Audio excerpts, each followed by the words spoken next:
Hi, everybody. Welcome back. It's time for another Baltimore Comic-Con live panel, and we're going late night for the East Coast, but it's the shank of the evening on the West Coast. And look who's joining me for a great conversation about the fantastic show Lucifer in the midst of season 5 now on Netflix. Co-executive producer, co-showrunner, my guy Joe Henderson. Welcome back, Joe.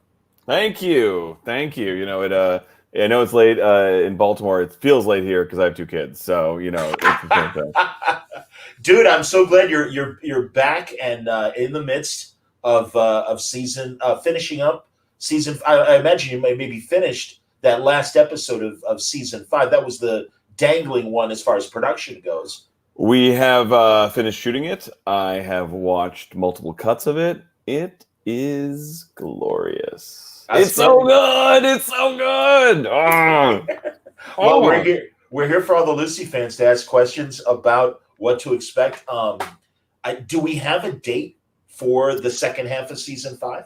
We don't, and a lot of fans have been asking about it, and the honest answer that I can give them is that I don't know. And one of the reasons that I don't know is because there's a lot of factors that are still going into things. We're early in post. We're cutting it together. We still got to go through a number of passes, and there's just so many parts of the process that still need to happen to make it shiny and beautiful and wonderful and the perfect final episode of our 5th season to deliver to the fans. So I ask everyone, I know it's not easy to be patient.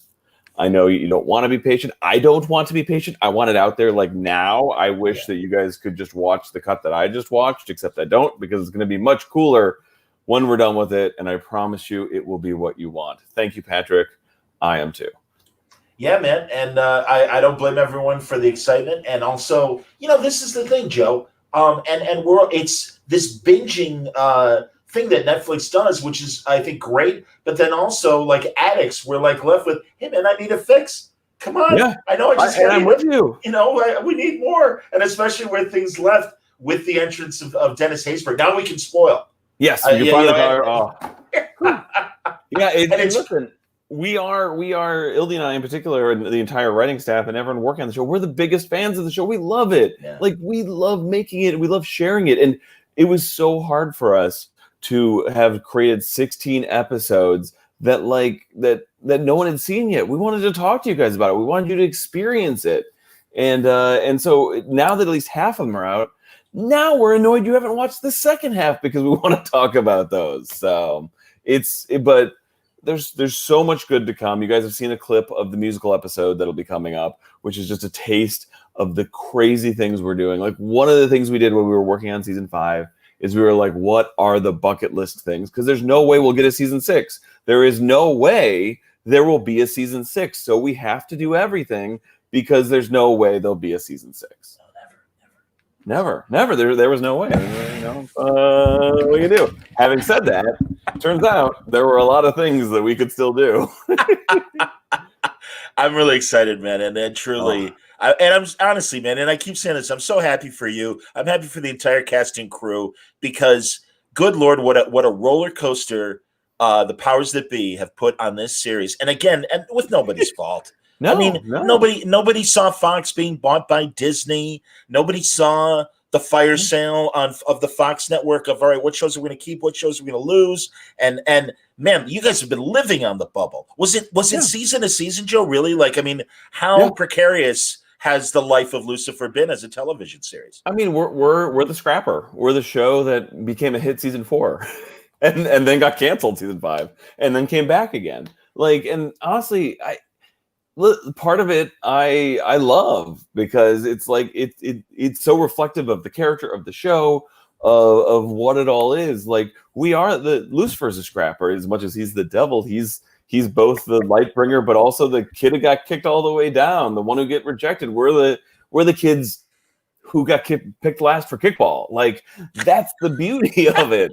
And so there's also just a bit of humbling to it, where when you gotta like fight for your breakfast, when you gotta fight to make it on the screen. And like, I think that's part of the reason that people have responded to the show, because we're scrappers. Like, we're gonna figure out every single way to give you guys everything you want, because it's everything that we want. That's awesome, man. No, and truly, the inventiveness began in this first half of season 5 with the film noir black and white Ah, episode. Great stuff there, hilarious, it was so and much fun. yeah, yeah, and truly, and I am psyched for the musical episode because we've already gotten a taste of May singing, so it's only going to be better watching more. Well, So that's and that was such a fun part of it too. Is what we love to do is show off what our actors could do. So much of what we work backwards from is a couple things.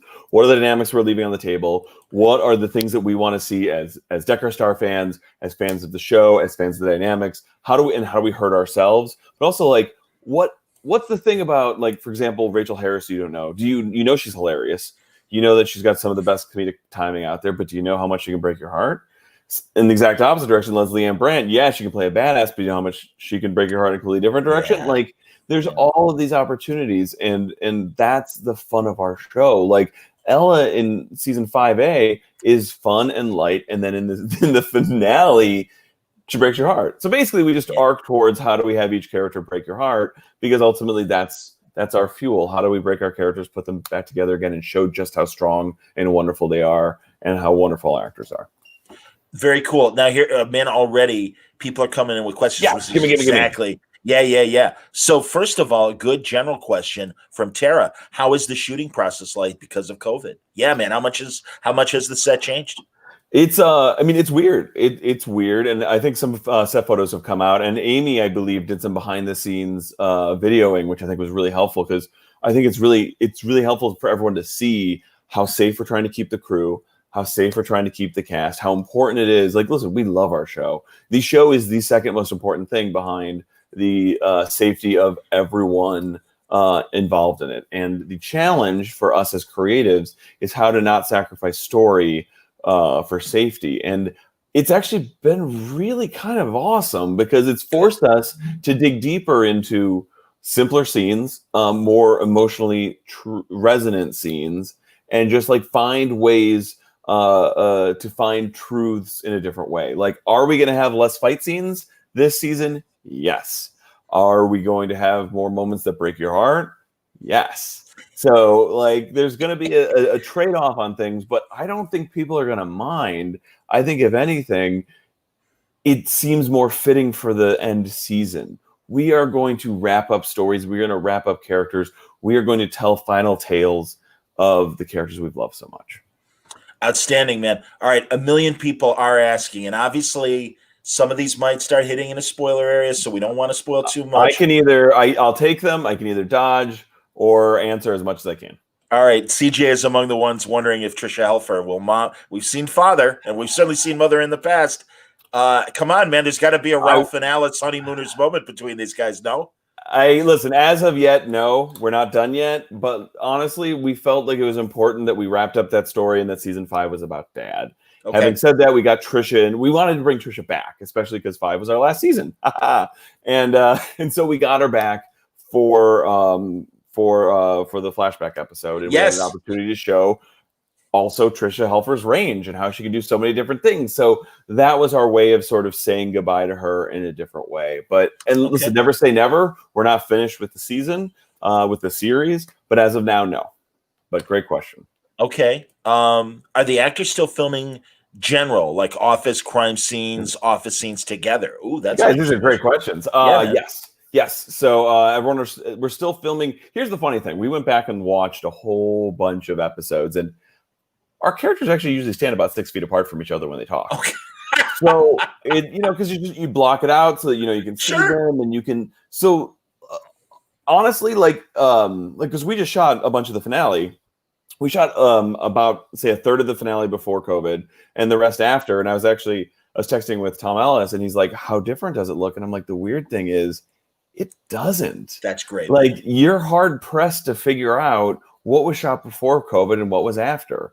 And I think that's a testament to the way we're shooting and being clever. And, listen, there are ways to make it work, and there are ways to have people interact safely and quickly, but also not sacrifice their safety, which, again, is the most important part. But listen, if you go through 516 and you don't know what was shot when, I would challenge everyone, when that episode finally airs, to tell me what they were shot when, which hopefully should get everyone comfort. Very cool. Joe, you'll forgive me. I did leave my bathroom door open. I don't think you can see my toilet, thankfully, but there's my sink. So I don't know how, as a guy that's Beautiful sink. constantly, I was gonna say, am I framed all right? Are we doing okay? It's a beautiful sink. It's the best thing I've ever original seen. art and my fun Batman print. So I hope I that's didn't notice okay. it. Well, that's all right. Well, I'm sure some people are like, hey, look, it's such as his bathroom once again. So, man, I'll tell you. Okay, Sandra, great question. Poor Ella, you put her through the ringer, but man, that episode when she finds out her boyfriend is serial killer material, man, it was creepy and it was fantastic, and the mood and the tone. But yeah, poor Ella. Will she ever find a good boyfriend? It's that is a very good question. First of all, I just want to say, and the actor's name escapes me right now, but the guy who we got to play Pete was just awesome, and he was such a nice addition and such a nice person. And Megan's question will actually deal with this as well. So I'll fold both of them into this because Megan is asking how will Ella deal with the fallout of 5A and 5B. So Ella basically, she finally opened her heart up to a nice guy and it got shut down. So that's a big part of 5B. And big part of it is, do I deserve a good guy? Can I find a good guy? Am I broken? And obviously a lot of that was 5A, but now she's just gotten slammed down even harder. So it's sort of like that moment where you're like, hey, maybe I can. And you've just gotten a big, big glaring warning sign, which says you can't. Okay. And by the way, Alexander Koch is your guy. Thank you. I'm dude. So and that's why if it looks like I'm not looking at you, it's because I'm looking at IMDb. Good. Making sure we got the info. Absolutely, He's man. So good. And he was a lovely guy. Super. We actually had to move here. Little background story. We had to move scenes around because of a production thing. And his scene with Ella got moved up a week.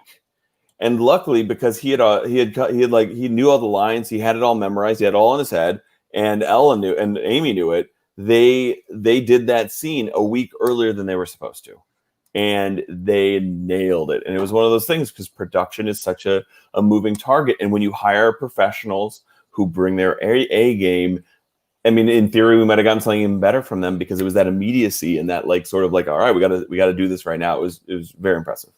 That's awesome. The Great Legend. I don't know how this is possible if they're in the same universe or not. Any thoughts of a Lucifer Riverdale crossover? Here's what I'll tell you.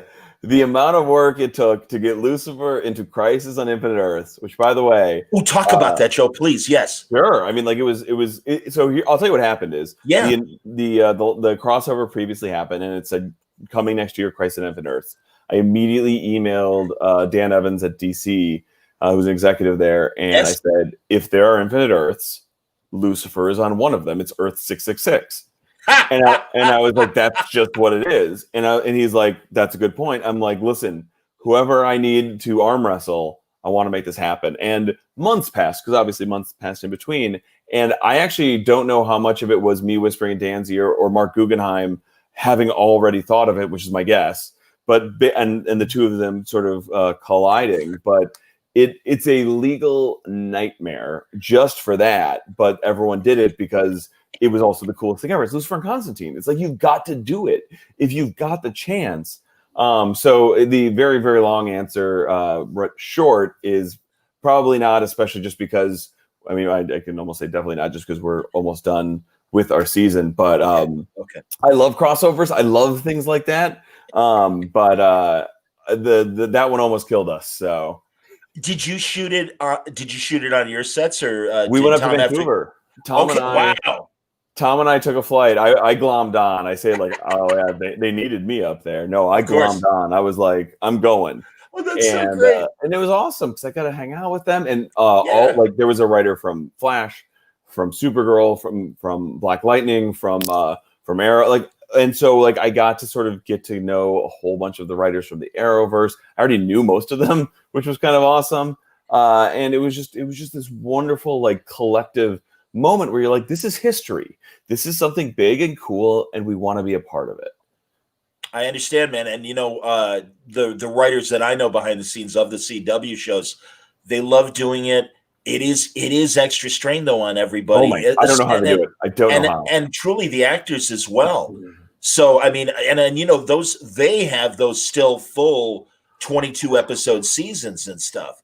So it's a weird time, Joe. And again, I always like talking about where television is right now. And yeah, I mean, it's this like hybrid of, well, on the big networks, it's 22 episodes still. On basic cable and streaming and stuff, it's 8 to 15 episodes, I suppose. So Yeah. that's really interesting, and especially the physical demands. I mean, luckily Tom's scene, he wasn't throwing any flying kicks or anything crazy like that. Yeah. Well, But because we basically had 3 hours. We had 3 hours of shoot wow, scene. And by the way, Lauren Serto is the name of the writer who wrote the scene. I think we pitched a couple lines. I pitched the line where Lucifer is where Diggle's being aggressive to Lucifer, and he's like, flirt.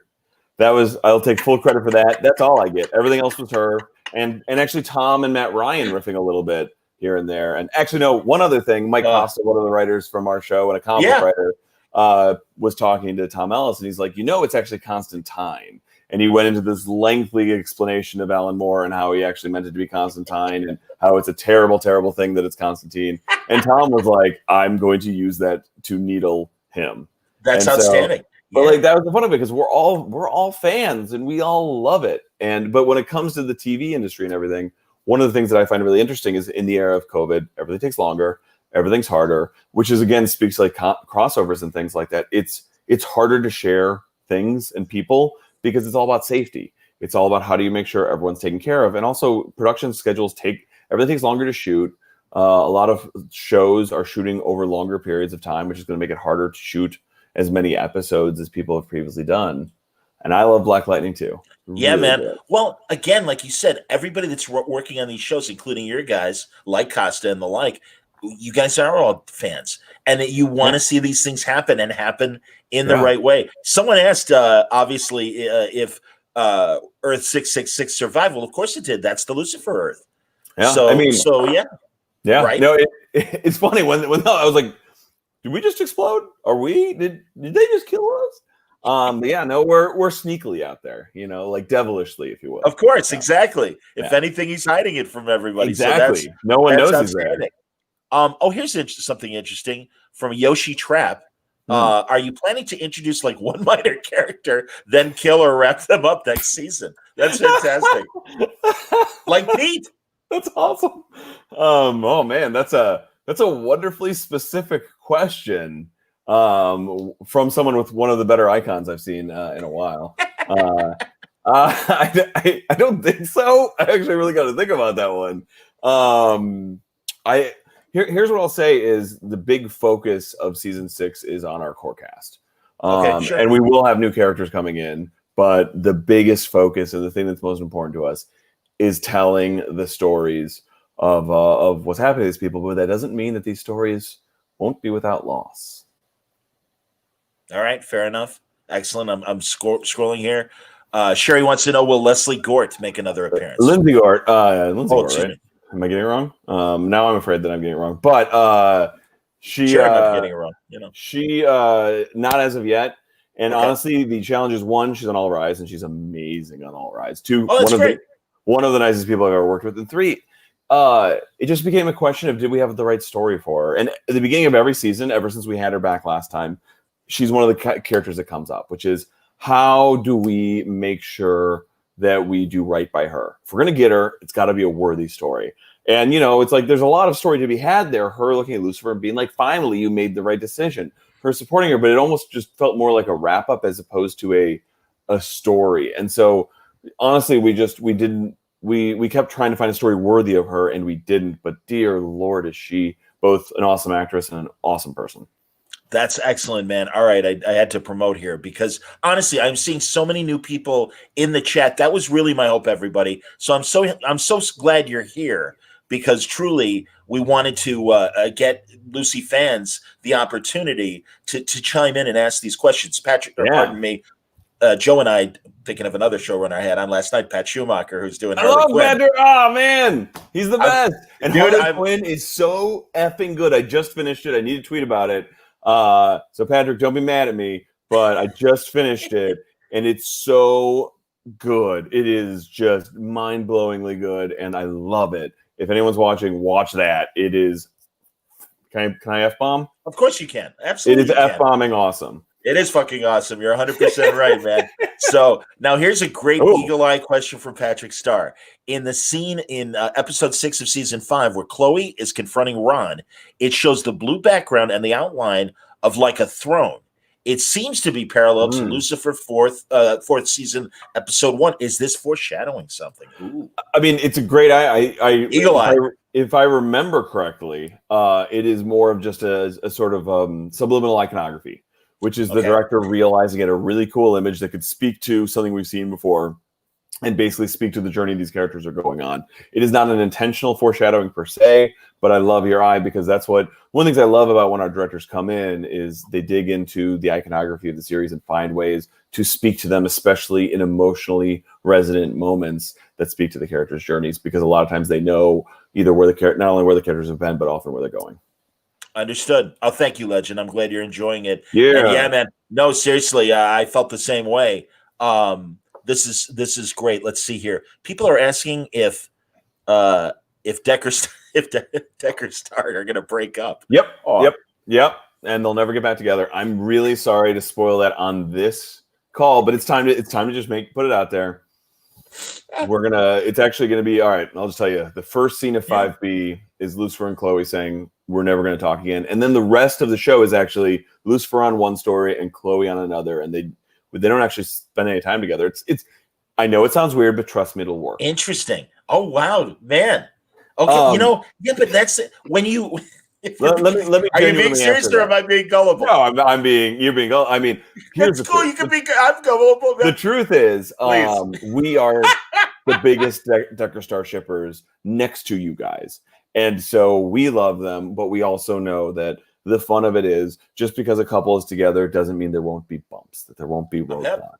But at the same time, we respect the amount of emotional investment that our fans have put into the characters because we've put them in there. So much of the story going forward is, I mean, I'm not going to comment on spoilers. I understand. Absolutely, man. That's hilarious. But so much of the story is the story of love, but the story of love is often, sorry, Tracy. So often it is a story of challenges. And I think what I love about it is challenges make a romance feel all the more earned. And that's the thing. This is a romance of the time. This is a romance, a timeless romance to me. It is, like Tom always says, it's Beauty and the Beast. It's our riff on it. It's our take on it. And every single challenge that gets in the way of it earns the ultimate coming together of these two characters all the more. I understand, man. And honestly, when our main characters that we really want to get together finally do it, for you guys as writers and producers and actors, that's when the tightrope walk starts, because how many shows the air goes out of the room once it happens. Moonlighting. I mean, literally, let me go back to I Dream of Jeannie, for Christ's sake. I mean, that's it is the biggest challenge, and again, that's why that's why we break them apart at the very beginning of season 5B, and they're never together again. So there it is. Absolutely, man. I love this. Truly, you are playing with people's emotions, and they're all. And I want to just for the audio audience, I want to say they're freaking out. That's why the Lucifer fans in general are such good sports because I screw with them all the time in a way that they understand. Like one of the things I love about our community is it's very much two-way street, and they love to go back and forth on these things. They bust my balls on Twitter. We all have fun together. And I love their passion and their sense of humor. It's really cool. Well, again, it comes from the show, man. I mean, that's the thing. Honestly, Joe, I wasn't sure if I was going to like Lucifer because I'm like, the devil solving crimes in L.A.? John, I wasn't sure if I was going to like it. I came on after the pilot. I was like, that sounds like a terrible idea. I mean, I was a huge fan of Sandman. Huge. I was a huge fan of Mike Carey's run, which is beautiful. 100%. So I was like, wait, they're turning him into a police procedural consultant? That's the dumbest thing I've ever heard. And then I read the script. I'm like, that's pretty good. And then I watched the pilot. I'm like, that's great. That is. And it just shows there's no such thing as a bad idea. There's just bad execution. And even an idea like the devil solving crimes in Los Angeles can be done well. It's not easy. I like to think we do pretty good, though. Well, and again, it's a credit to all of you writers and producers. It's a credit to that cast that can deliver this material with Yes. such aplomb. Tom and Laura and Kevin and DB, Yes. everybody. Good Lord, and of course, we mentioned Rachel and Leslie and Amy. Good, they're They're all everybody, amazing. man. Yeah, Yeah. absolutely. They're all superstars. Even little Scarlett? Estevez. Yeah, Oh my Scarlett. Yeah, God. is Yeah. now obviously she's part of the Estevez family royalty. I'm assuming, like Martin Sheen and Emilio, or is she not? Is she not? Forgive me. I've never asked, so Okay. I do not know. All right, fair enough. Well, she's a credit to the name, even if she isn't part of the family. So I that's agree. She's that's amazing. fantastic. And I'll even throw Joe in there as well, Martin's brother, There you go. who is awesome in a lot of genre fiction films like Maniac Cop 3 and things like that. Man, you are deep cutting. I love it. I know my audience, Yeah, you absolutely, do. man. When I thought I was finally going to have Lucifer's I Love You for Chloe, you guys stopped time. You guys always play with my heart. Thanks. That's Well, I cute. tell you what, thank you, because by the way, I like my Golden Girls. Hilarious. Fantastic. Go on. All right. So again, that's us writing to us because we're you.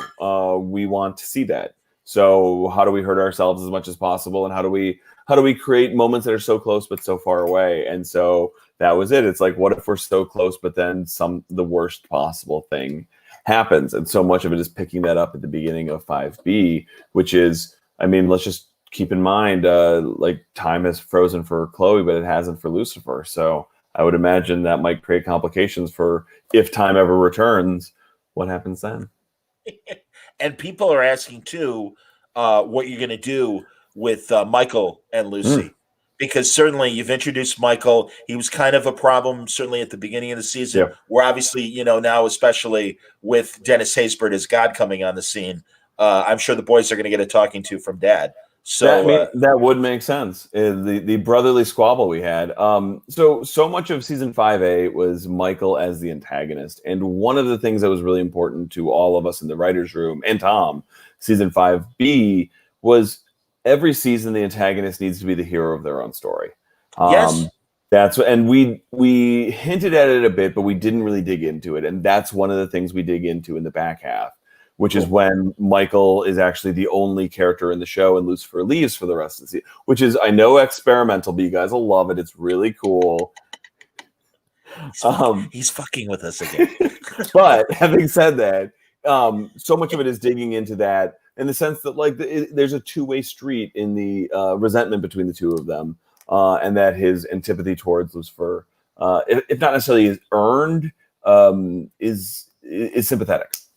Okay. Man, another great question. Jen, I love this question. I love how the show handles abusive parents, post-traumatic stress disorder with such compassion and honesty. Has that involved psychology consultants?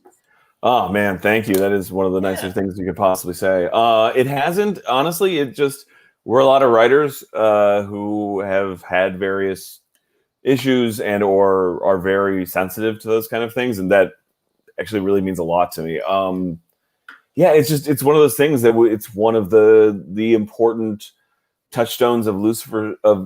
It's a thematic of Lucifer's story, but whenever you deal with parents, you're dealing with the extremes and the degrees. And one of the things we really wanted to explore, and we'll continue to explore, there's actually my episode season 6, which we start shooting next week, digs into this a lot. And hopefully of a similar way. I really hope you feel the same way, because it's actually, I think, the episode that digs into that kind of stuff potentially the most, next to 5B, the first season back. So it's something that's important to us, and so thank you. And also, again, going back to 5A, and the noir episode, Maze and her mother, Yes. and all that baggage was just amazing. So, and now, man, again, I love these questions because people are really digging, really good. and they're so deep in the DNA of this show. Yeah. So Sherry asks, so looking forward to family dinner.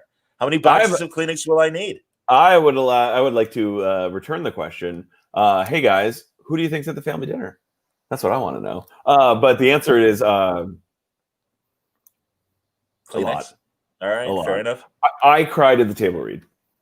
Wow. Jesus, that's amazing. Hey, I got to promote. Speaking of table reads, I was telling you before we went on Yes, the air. yeah, but this is awesome. I want to remind everyone that's watching, and I hope you're all enjoying Baltimore Comic Con. We're all very proud of the show we've been bringing you this day and a half.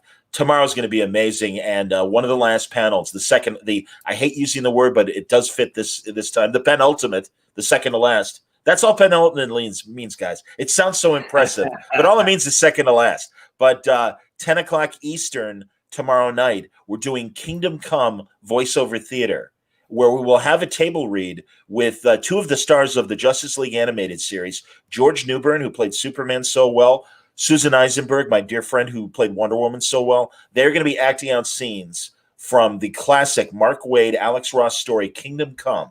And Mark Waid will be narrating the narration parts, and I keep describing it as envision Neil Simon overseeing an Odd Couple table read.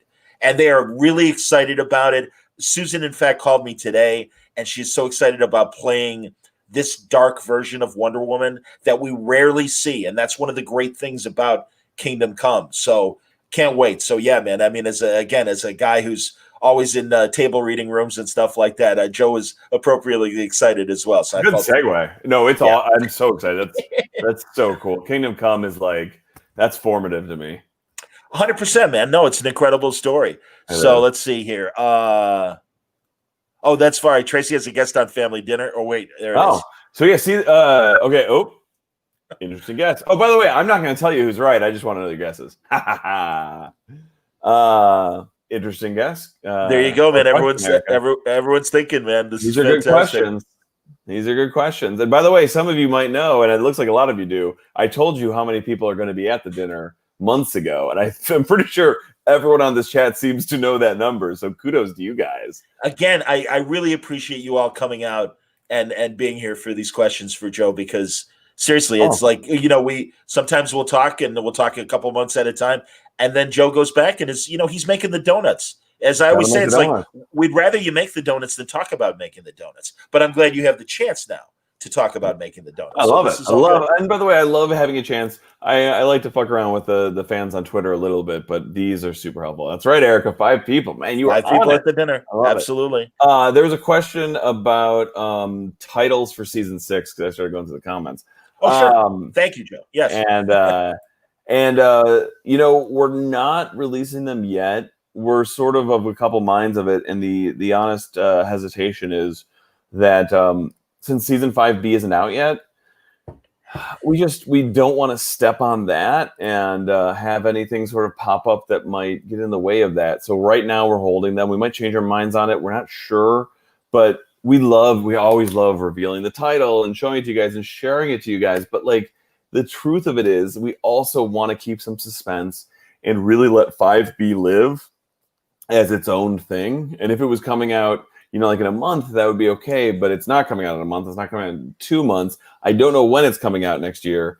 But I just want to make sure that everyone is able to properly enjoy 5B before digging too much into 6, because 5B it's awesome. So. Now, again, is 5B, is that where the musical number is musical episode? Okay. Well, then with that in mind, Friv, may you at least be able to give us the name of one song from the musical episode we want to sing together. And before you answer, Joe, it is interesting. Is it easier to create and less expensive, honestly, to create original music like they did in the Buffy musical episode versus what we got on the Supergirl Flash crossover with established songs, kind of in that Glee mode? It is cheaper, but also singing covers of songs is also cheaper than just playing the songs. Okay. So what you have to do is you have to option, I think, the lyric rights and the music rights, but you don't have to get the rights for the vocalist. The performance, sure. Exactly, the performance rights. So you get a little bit of wiggle room on that. It still can be very expensive. But we've never tried to do a song with original lyrics. Okay. That sounds exhausting and impossible, and I don't know how the Buffy people did it, other than to say that, dear Lord, well done. But one song, which is actually, if you guys haven't seen, is actually out there right now. We released it a month ago as part of DC Fandom. It's Another One Bites the Dust by Queen. Hilarious. So the entire clip is online. You can check it out. It is glorious, and it is only the tip of the iceberg of the songs that you were going to see. Ildi wrote it. Sherwin Shalati, one of our directors who's been with us since season 2, directed it, and it is glorious. It's just so much fun. As you've been saying, you're crossing off your bucket list of the things you guys want to do before the show wraps up. And truly, man, I appreciate all the imagination and ambition you guys are putting in these episodes. It's very self-evident, and really, I mean, again, 5A was so great, and Listen, I mean, really the whole season, the full half of the season was great, but that noir episode really scratched my itch, man. I'm such a noir fan. You guys nailed it. It was so beautiful. And by the way, Ayana White was our writer who actually wrote the episode, and she just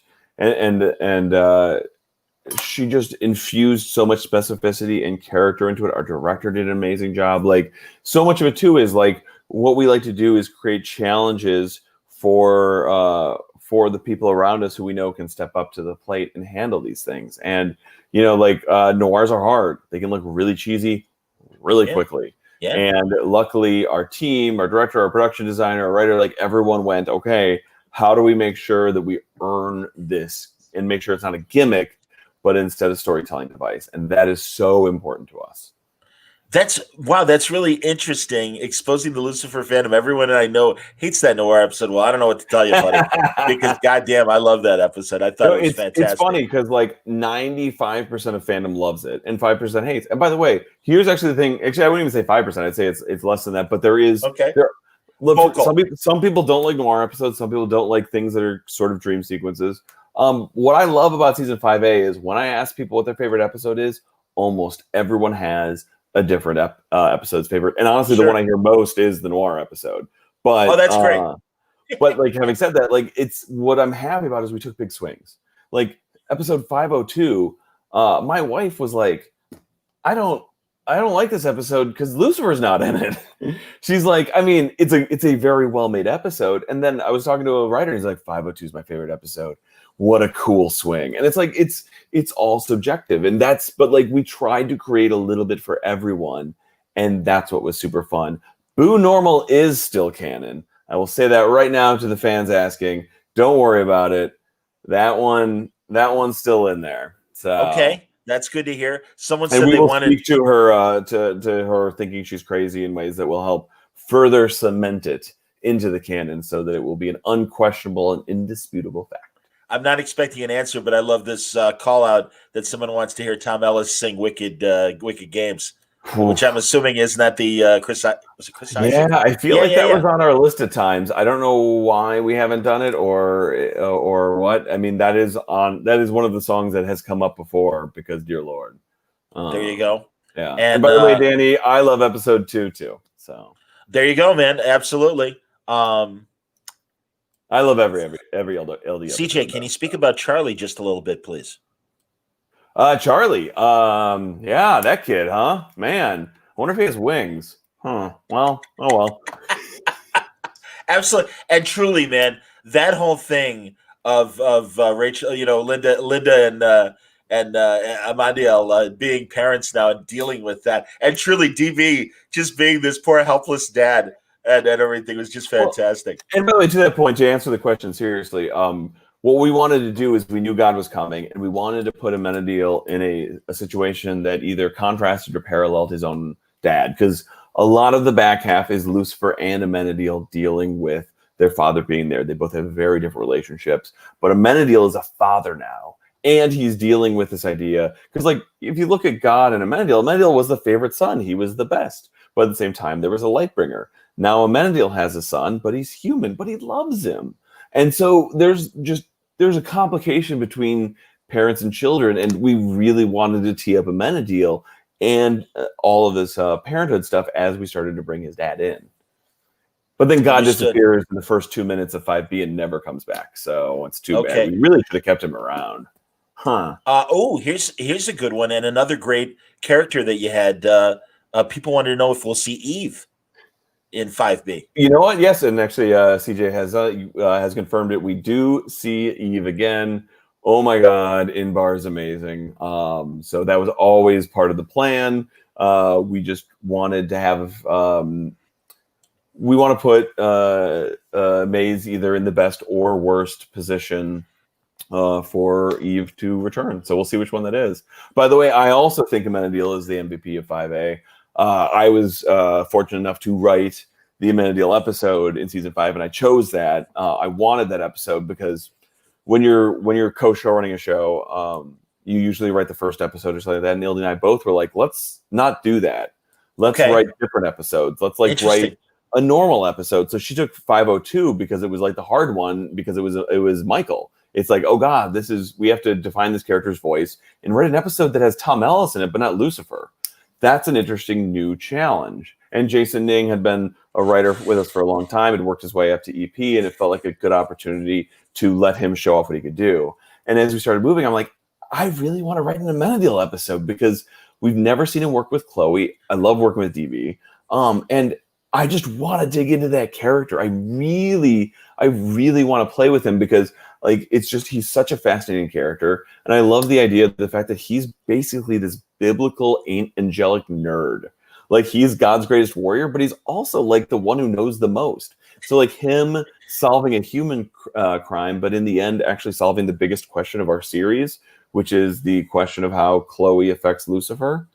That felt just so clean and simple and wonderful to me that it is a episode that is all about the relationship between Lucifer and Chloe, but it's also all about Amenadiel finding his place in the world and finding his drive and realizing just how many superpowers he has when it comes to his capacity for growth and investigation and everything else.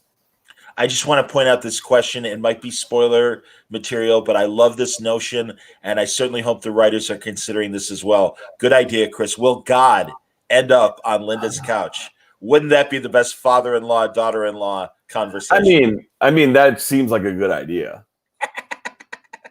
I mean, that would be. But unfortunately, as I said, God leaves 2 minutes in to the first episode back and never comes back. So. Again, he's fucking with us. He's still fucking with us. Everybody. So it's too bad. But I wish you'd written that to us a year ago. But a great idea. Well, there, hopefully there's time. We really don't know. This is interesting. Oh, wait, it's this one actually. Sandra, will Mace get her soul? I think that is a lovely question. But I just don't know how. Outstanding. All right, CJ. Again, I love fans that are so Zapruder film conscious of every frame. CJ, go ahead. No. I saw a pic of Tom and someone else like in a silver robe. Oh, you might have seen some pictures from the interwebs. Don't trust them; they're mostly Photoshop. So who's to say what's real and what's fake? I mean. I could put myself in a silver robe. So, other angels? I don't think there's other angels in the show. So, have you seen any? I haven't seen any. So interesting. Yeah. Someone asked earlier if we've seen portions of hell, obviously. Will we see heaven? That is a good question. Sorry, I was reading Exposing Lucifer Phantom, who apparently knows who Zadkiel is. So, well done. But I don't know who that is. I don't know who Zadkiel is. So that's confusing. You guys are amazing. Will we see heaven? So season 1, Ildy and I very vociferously said we will never see hell. And then at the end of season 1, we went to hell because we realized that we had the story for it. So the answer to that question is if we find the story worthy of it, and we're not quite done with the season, and we're not quite there yet, but that is a question that we're constantly asking ourselves because we have to, if we do that, the series, we have to make sure we earn it. We have to make sure that we have a take on it that feels clean and unique and our show. And if we find that, then we will. I love this hope. It's very possible that because Maze hurts, she may already have a soul. Why not? Certainly, if she was pure demon, would these terrible things that we see that really would crush anybody's soul? Would they affect her if she didn't already have one? I completely agree. That is a very interesting question. Hey man, seriously, high-minded stuff from the Lucy fans. I honestly, this is why I love them. I am beside myself with this happiness. Is awesome. I'm running a gauntlet, and I love it. This is excellent. And Joe, honestly, it is in the middle of Saturday night. You are with the family, and I know you're working hard. Oh, We don't could, worry. I'm I was going to drinking say, we rosé, could go so. over an hour if we need to because we're closing out the show tonight. So there's no panel following us. I've been I'm kind of the traffic cop, reminding everyone, hey, you got to be out in 55 minutes because we got to make room for the next panel. There is no next panel tonight. There it is. There it is. So we can keep rocking. I'll just have to pour a little whiskey and then we'll do it. That's fine, buddy. That's all good. Let's see here. Entre Mundos. Joe, I don't know if you know this, but in Brazil, we call Michael the Torrentino, which would be in English something like crooked boy because he's crooked. He is, and that is also one of the things that we will explore as to why he is like that in season 5B. Fair enough. This is hilarious. I love this. Will we see another drunken Chloe again? We need it. Oh God. I'm trying to remember now. I'm not sure. Okay. Partially because I can't remember what is past and what is present. It's all such a. It's funny because I was giving interviews before season 5A dropped, and I'd be like, wait, has this aired yet? What's aired yet? Because we get so far ahead, and also we tell multiple versions of each episode because we tell a version and that doesn't work, and we explore different directions. So like these characters go on multiple journeys in our hearts and in our minds. All I'll say is I love Drunken Chloe, and if we haven't done that, we should hopefully find a place to do it. I can't remember if we have, but I love her too. I loved when Chloe and Maze were together early on in 5A and working together and really kind of trying to cling to each other in a very personal way, even though they knew it wasn't right. And it was just, it's again, that's why the status quo where things were at the beginning of 5A was so much fun because everybody was out of their element. Everybody was just freaking. I mean, really, the entire cast, and that was terrific to play with and explore. And also, as you said, some of these episodes, like the second one where it was Michael and Lucy wasn't there at all, if it was weekly, that might have been frustrating to watch. You know, it's funny, the streaming shows that are weekly, like the new Star Trek stuff, if it was in a binge, I wonder if I wouldn't be as frustrated when I'm not happy with an episode, and I'm like, all right, great. Now I got to, and then again, we're so fucking spoiled now with binging. Look what happened with the boys. The boys, everyone review bombed them. And listen, I was one of the people who was frustrated I wasn't getting the episodes. But at the same time, on the other hand, there is a value to spending a week soaking in the story of an episode and wondering what's going to happen next and being frustrated. Like, honestly, I like both appeals. Like, I think The Mandalorian worked because it was on a weekly schedule and because people talked about it. Yes. And listen, I miss being able to watch everyone guess what happened between episodes 3 and 4. I don't get that anymore. Right. But at the same time, I also get everyone to just be able to embrace it and experience it. So, 6 and 1/2 dozen. Well, and also because Lucy is a show that has been on for 5 years, I think the conversation continues. I do think some of these new shows don't benefit from a binge because, again, it's really like a drug fix where it's like, oh my God, this was amazing. That was an incredible 10 episodes. And then, all right, see you for a year and a half before you get another season. And also, social media wise, people stop talking about it. So, and honestly, Joe, I don't know how much you get into. I mean, obviously you're a fan and you're watching what the fans say, but how is it as a showrunner watching the conversation about what you guys are making? I'm lucky. Like our fans are not toxic. Our fans are. I mean, we have issues here and there at times. Stuff comes rears its head, which is unfortunate. But 98% of our fandom is just lovely. Loves the show, roots for it. They might disagree on how things work, but they're usually funny about it. There's a group of people who were frustrated when Lucifer got locked into I think they called it locked in the freezer, because we established that Lucifer got locked into a heavily fortified freezer, which was like, we literally laced it very clearly like that this thing is like impenetrable. And I ended up meeting a number of the fans, and they're like, yeah, we actually formed a group. We became friends because we all bonded over how stupid that was. And like, she said it with a smile, and I'm like, I disagree, but that's fair. I'm with you, man. That's amazing. Oh, Because this like she was keeps like, I love this show. I disagree on this. And I'm like, I'll always take that. That's fun. And like if you say it with a wink and you don't mean it with any right. malice, but you mean it with like, I love the show. I disagree on this. I'm like, bring it. Bring it. That's truly, man. This is what I love talking about you with. Absolutely. Now, Yoshi Trap here. I like how everyone is concerned about heaven and more parts of hell. Not going to lie, I'm curious too, but I want to know if a portion of purgatory will be introduced, like an episode with Lucy in purgatory. So right now, and I know this contradicts our Arrowverse mythology, but right now in our mythology, purgatory does not exist. So, Interesting. which is why in my headcanon, our show takes place after Crisis on Infinite Earths, when the world got reformed, and Lucifer knew Constantine but never sent him to purgatory, because purgatory in our world doesn't actually exist. It is just heaven and hell. And hell is where you torture yourself with your own sins, and heaven is where you go if you don't torture yourself. So, thank you, Hope. That's really nice, Hope. Absolutely, man. A little more of Chloe's spell, and could Michael have fallen in love with her? A little more of Chloe's spell. I'm assuming that's just her.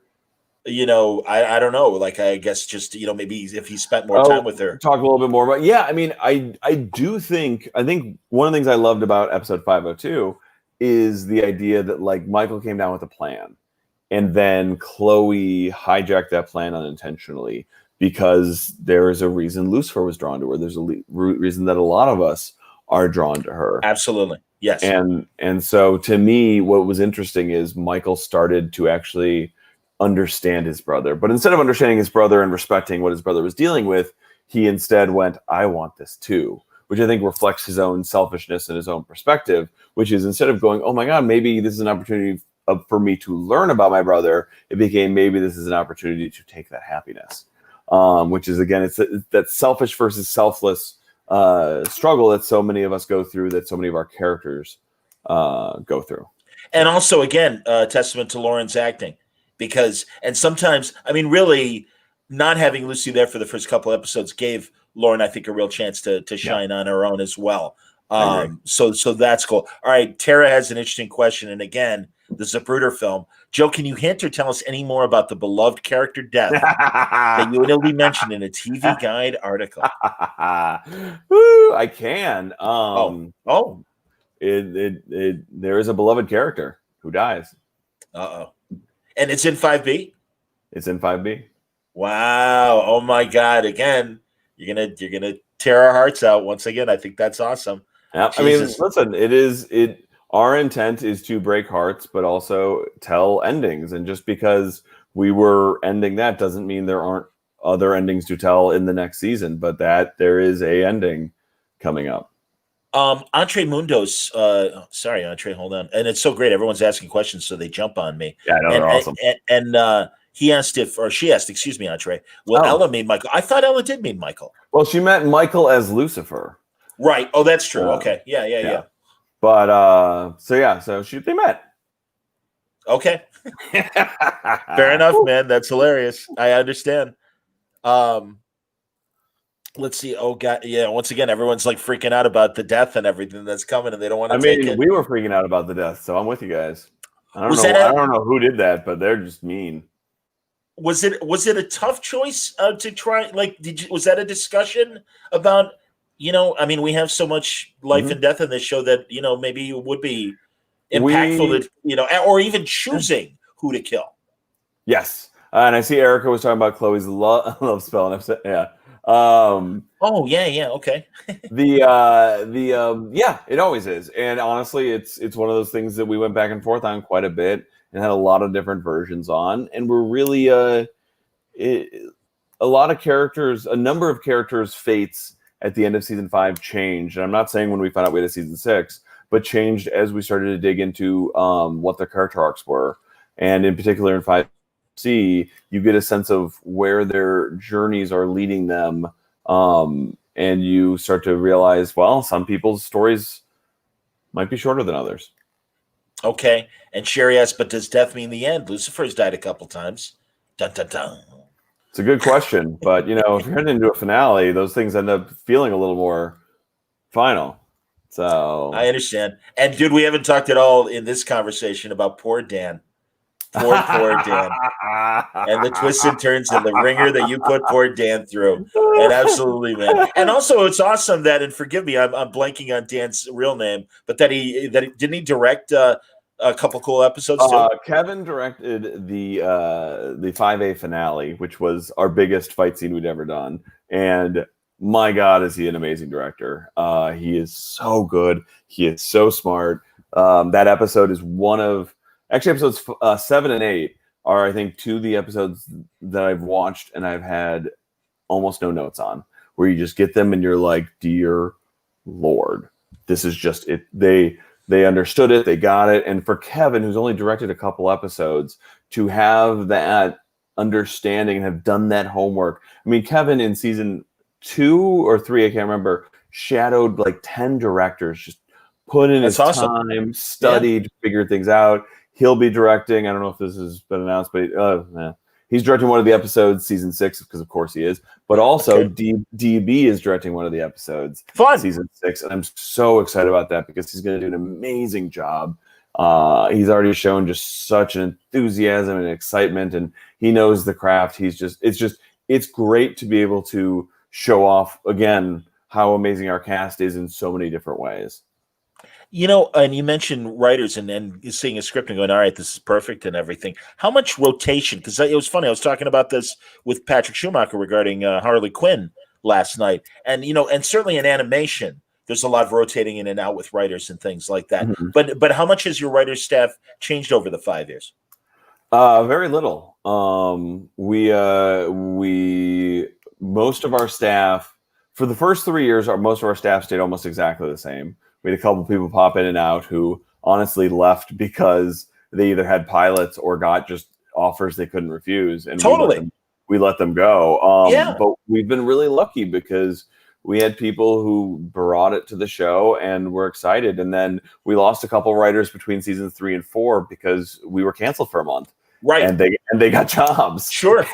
And then we brought on a couple new writers, and honestly, that was really helpful. And then this season 6, Jason Ning left because honestly, the guy should be running a show. He's ready, he's got it, and he's got a number of things in development. And he basically could have taken the job and kept going, but it's his time to step out and step up. And I could not be more excited for him. And we brought on 2 new writers this year, and that's been really helpful because having a family that's been with you for a while is great, but also having a fresh perspective. Like one of our writers, he watched all 83 episodes in like a week and a half. He'd seen like a couple of them. He was familiar with the show, and he had actually literally asked, like, can I get submitted to the show because I love it, but he'd watched like 10. So he went back and watched 83 episodes, but at the same time, now you've got someone who is like, I've just seen everything. And that freshness and also that perspective has been incredibly helpful as we're trying to do endings. Another of the writers we hired was our PA season. I always get it wrong, and she always makes fun of me. Season 3, and then became our script coordinator, and then got hired as a staff writer on a Netflix show, and then came back to us. But she's been like part of the family, but she was part of the support staff, and now she's one of the writers. And so it's fun because like she's part of the family, but she's still got an outside of sorts perspective. And so having the mix and match is always great. And one of the things that I firmly believe in is fostering a culture of writer's room that makes people desperate to come back because they're heard and they are empowered and they are allowed to speak and their words make it to the screen. I like to not rewrite scripts. I am lazy. Yeah. I do not want to change words. I often do, but I like nothing more than going, this is a good script.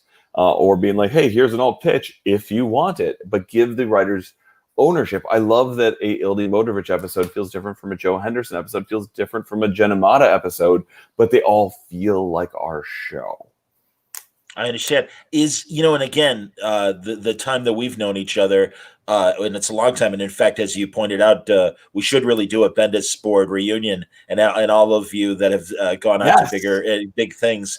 But as someone that came in as a staff writer, then a showrunner yourself, Is mentoring future showrunners, is that just happen because like, is there time to do that, or is Yes. it the There, okay, there, great. I there was going to is ask. time. There is time, but a lot of people don't take it. But there Okay, is. okay, Everyone on Lucifer has done every step of prep, has done every step of post.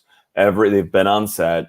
They've been in color timing. They've been in sound mixing. They've been in every other boring term that you don't need to know. Video Village, all that stuff. Yeah, Absolutely, I'm exactly. hip. They've done all of Absolutely, it, and they've been on every notes call. They've been in everything, and I consider Lucifer to be a training ground. Like, that's if great, you man. walk out of my show and you don't know how to run a show, I have failed. Interesting.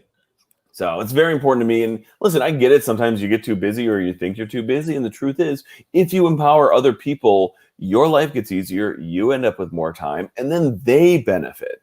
So Good life lesson there, Joe. Not just in writers' rooms, and truly, it's been very interesting in these truly 20 years of exploring where TV is now. And you mhm. think back of, and again, it's still one of my absolutely favorite shows, the Dick Van Dyke Show, and watching that writers' room. But there's been this kind of, it's not a mystique. It's like almost a rose-colored glasses opinion of all writers' rooms. Yeah. And speaking to the showrunners and writers that I know, like yourself, it's very interesting to learn about the different flavors and colors of writers' rooms. So it's great to hear that that's what you're hoping to achieve in your writers' room, is as much a learning experience as much as helping yourself with Yeah, your no. job. And by the way, I always tell people, like, it's selfish. If I train people to do aspects of my job, I don't have to do those aspects of my job, because now I don't have to go to this props meeting because I know that Mike Costa knows this show as well as I do. So, like, why do I need to, I mean, I'll look at things, and at times I'll be like, well, actually, I was thinking more of this, but 99% of the time, he's got it, or he'll do something. I'm like, oh, I wasn't thinking that. That's better. And that's what you want to create an opportunity for. And there's a question about how do we decide who gets what episodes, which I thought was a great question, because the honest answer is, we like to leave it a bit malleable at times, because one of the, for example, season 6, once again, Ildy and I wanted to write, we're both co-writing the finale together, which is important to us because we both want to end the show again. We wrote the finale season 5 together too. But also, we didn't want to write the premiere. We wanted to try to write another special episode. And Ildy's writing the episode that deals with Black Lives Matter and sort of our place within the propaganda of it all, the concept of, are we propagating myths about the role of the police, and the sense that police are infallible because even if they do bad things, they're doing it for a good purpose. So, like, we wanted to speak to that. We really wanted to dig into that and had a lot of very heartfelt conversations. And then meanwhile, I wanted to do a very emotional, big swing, weird episode, which I can't really say much about because it's a big, crazy, high concept episode. But it's also, I think it's probably the best script I've written of the series. And then it just became a question of, okay, well, who hasn't written a premiere? Who wants to write the second to last episode, which is its own almost finale because you're building to the end? And then the sort of walking degrees of, okay, well, what are the kind of episodes coming? What episodes have these writers written? What we like to do is, okay, if you've written a bunch of heavily mythological episodes, let's give you one that's a little different. If you haven't, let's give you a shot to write a mythological one. Like, we like to let the writers flex a bit. And if, like, we had episodes 7 and 8 had different writers on them, and they swapped because one of them was feeling very strongly about one of the episodes, and the other one was like, I love them both. And if she feels really strongly about this one, then let's do that, because that sounds like she'll do a better job on this one, and I'll do a better job on this one. So Understood. Hope with a nice compliment, giving us this one. Thank you for giving us this wonderful show. It's because you give it all you got. Absolutely, man. No, and then truly, that has been the great thing to explore in the show and these conversations show. So no, I can't agree more. So let's see here. Yeah, you see, it's so funny, kids. You're asking great questions. Really, a lot of them are just spoiler questions. So I'm not going to even put them on the screen. I think we want our presents on Christmas Day as much as we'd like to know what we're Though getting. I appreciate every question, and it's fun to see them. So, but yeah, I'm gonna have to do some dodging soon. Every time Joe talks about the show ending, I feel like I need to breathe into a paper bag. I'm going to be so gutted when it's all over. Absolutely, man. So will we. So will we. Like, I mean, I was actually texting with Ildy right before I got on here, because I found a picture of the first Lucifer writers board we've ever done. Wow. So like the very first marker board, and we were texting, and she wrote like she was like, it's amazing, because it was basically like a character board of Chloe and Lucifer, and it was like, that's still them.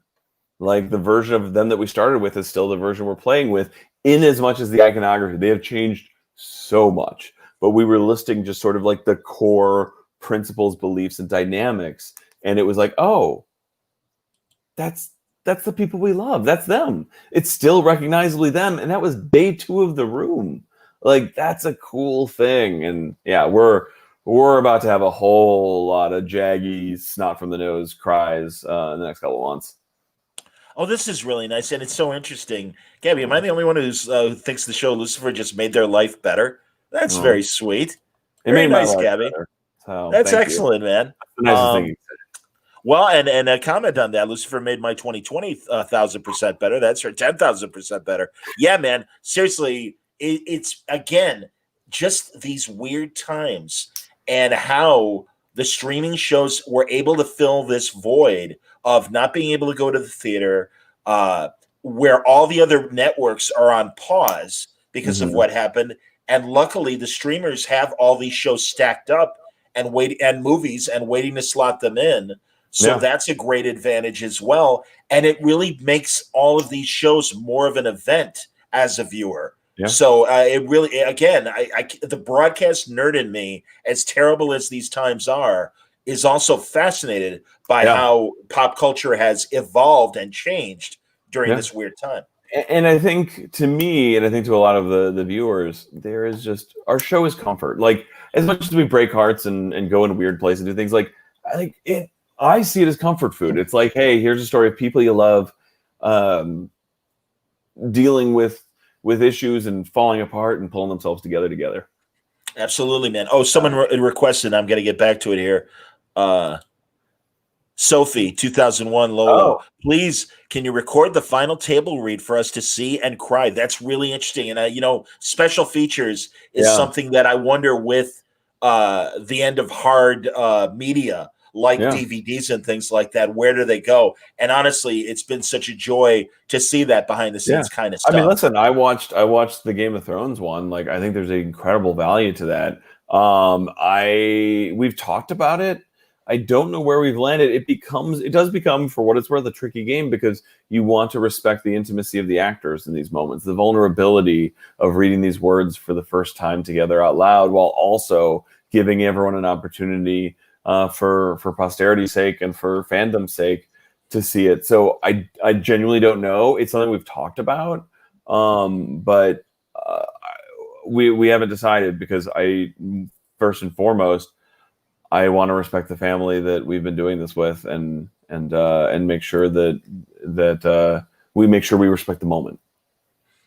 Everyone is wondering, and again, I don't think you can answer this question, but will we see a baby Decker star? I do get that question a lot. I'm sure. I mean,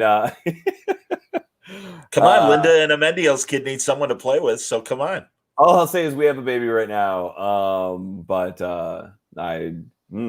yeah, I understand, buddy. No, it's all good. A couple nice comments from Rachel. I mean, we have Charlie right now. I'm not saying that they right. Absolutely, Charlie needs. That's what I'm saying. Charlie needs someone to play with. Quarantine made me a Tom Ellis fangirl. First, I found Lucifer, which led me to the BBC show he was on, Miranda. So now I have 2 favorite shows. That's amazing. And yeah, man, that's awesome. He's so good in that too, Miranda. Oh.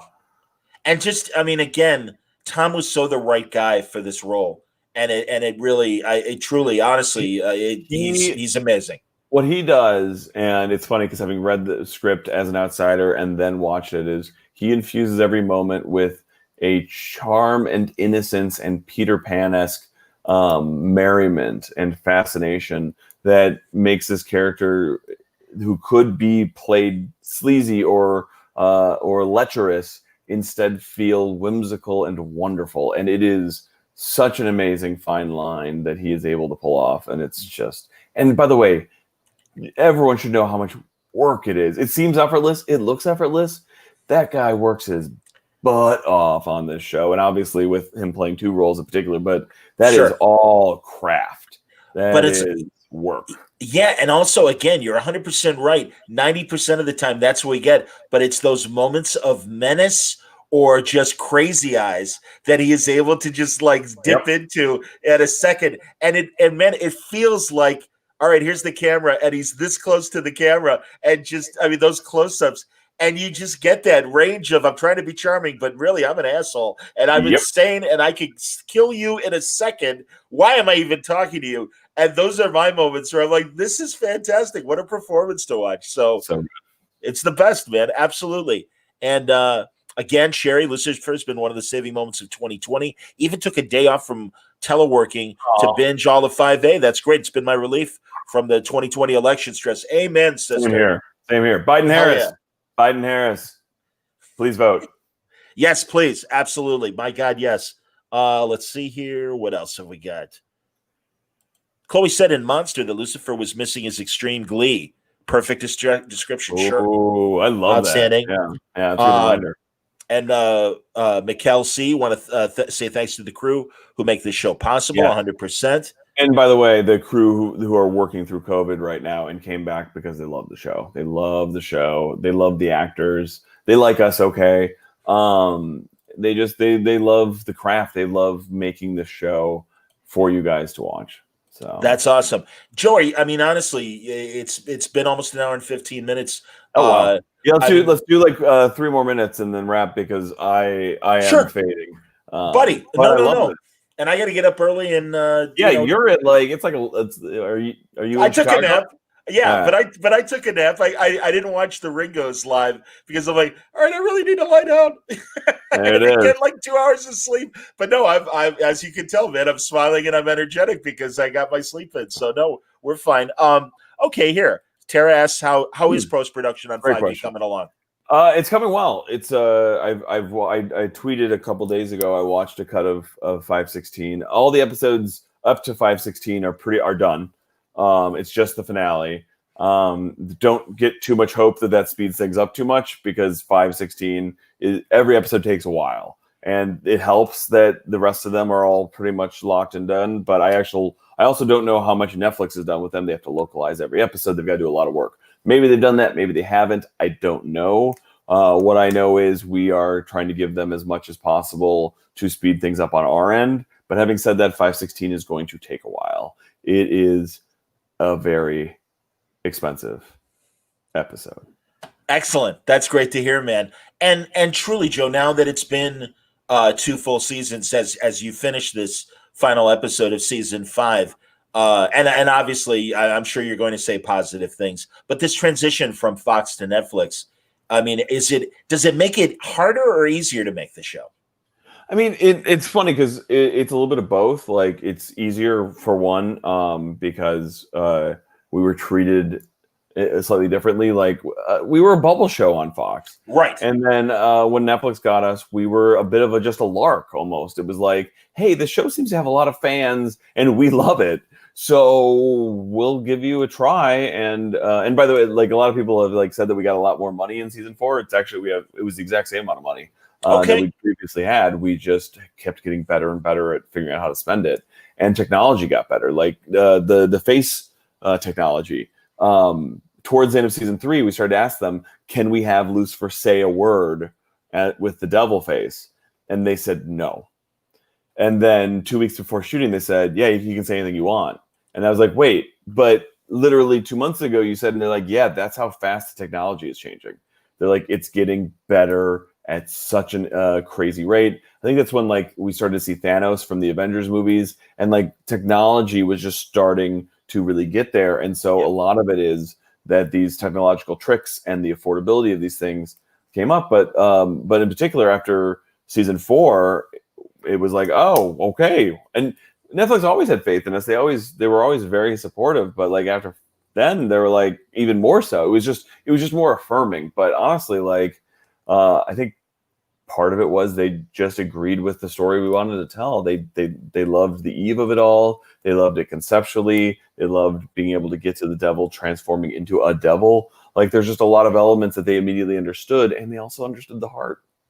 That's and awesome. By the way, so did Fox in a lot of ways. It's just network TV is really, really hard, and 22 episodes is really hard. And we had a lot of great executives who loved the show, who had a lot of great thoughts, but it's a different paradigm, and it's really, really tricky. But I got to tell you, I got a lot of just incredible emails from Fox executives when Netflix picked us up. Oh, that's awesome, man. Yeah. And you were so right, Joe, because truly, if we've learned anything in the last 10 years, specifically, it seems genre fiction on the big four is a really tough sell. Hell, look at Supergirl on CBS that first season, and they're like, I don't know if it fits. And here we are 5 seasons later with Supergirl on CW. And thank God there is something like CW. And certainly the streamers and basic cable are built for these shows better. Yes. And also, like you were saying about how special effects technology has improved. Again, I was talking to Mark Miller this morning, and we were comparing what they were able to do on Bendis's Power show on Sony PlayStation years ago to what they can do now. And Mark, it took a long time to convince Mark to stop thinking about his properties as features and thinking about him as TV. And truly, man, and I'm not patting myself on the back, but Mark wasn't a big TV watcher. He'd buy DVDs and see them after the fact. And I'm like, Mark, you got to start doing TV. It's a bigger canvas. You can tell more complex stories. Yep. He certainly gets it now, being in the Netflix family as you guys are and stuff. Well, the technology and the budget has caught up. CJ, will God show his wings anytime? Allow me to ask you a question. Who says God has wings? Interesting. Very good. I love that. That's fantastic. Someone asked if Lauren is going to sing in the musical. Wait, it's Cornelius's birthday? Oh, I gotta write him. Thank you, Erica. That is great to know. Cornelius is awesome. Sorry. No. It's cool, buddy. No, I'm glad you're one of our. He's one of our set PAs, and he is just a lovely, lovely, wonderful human being, and also does all these great behind-the-scenes posts and things like that to really make the fans feel welcome and shared and everything. So thank you for that heads up. Sorry, what were you gonna say, John? No, I was going to just ask. Someone was asking if Lauren is going to sing in the musical. I don't know if you're able to reveal that or not. I'm not able to reveal who sings in the musical other than the clip that you have seen. Fair enough, buddy. Well, listen, let's wrap up because I think and truly, everybody, I can't thank you enough. The Ringos ended a lot earlier, I think, than people anticipated. So we had kind of an hour of nothing. And I was really concerned that who was going to gather. I mean, thank God. And truly, the Word Balloon audience as well, that my regulars are here and representing. But truly, Lucy fans, I can't thank you enough for showing up and asking such wonderful questions. I hope you enjoyed the type of conversation Joe and I have had. We certainly have had years of rapport to make this possible. But if you like what you hear here and you're new to Word Balloon, I hope you'll consider liking and subscribing to the podcast and the video here. Because let me double that down, because John is one of the best interviewers in the biz. And if you want to learn about comics, any version of entertainment, if you want deep dives into how it works and what people are thinking, I mean, I podcast you all the time. So I also listen to him on time and a half. So it's very confusing when I hear him on normal speed. I don't blame you, Joe. I understand these shows do get long, and I do that with a lot of my favorite podcasts. I listen to everything on time and a half. So. Again, man, we're all busy. No, hey, man, and that really means a lot, Joe. And I know we're friends, but seriously, as a guy who's been radio broadcasting and got some opportunities to interview, but truly, it's been the last 15 years doing this podcast that has elevated my game, hopefully.